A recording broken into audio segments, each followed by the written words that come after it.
Hi guys, my name is Priyanshu and you are watching Encyclo Hub. In this video, we are discussing the question number 4a. In this question, Rishi is a farmer who owns a small piece of farmland which is in the form of a rectangle with length and breadth of 40.25 meter and 30.75 meter respectively.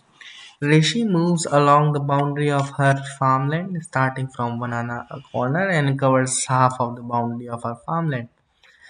Calculate the area of Rishi's farmland up to correct significant figures in both meter square as well as in centimeter square. And second one is express the net displacement vector of Rishi in terms of unit vectors along coordinate axis by drawing the relevant diagram. Third is state the law of vector addition which you use to find Rishi net displacement. Fourth, find the dot and cross product of Rishi's horizontal and vertical displacement.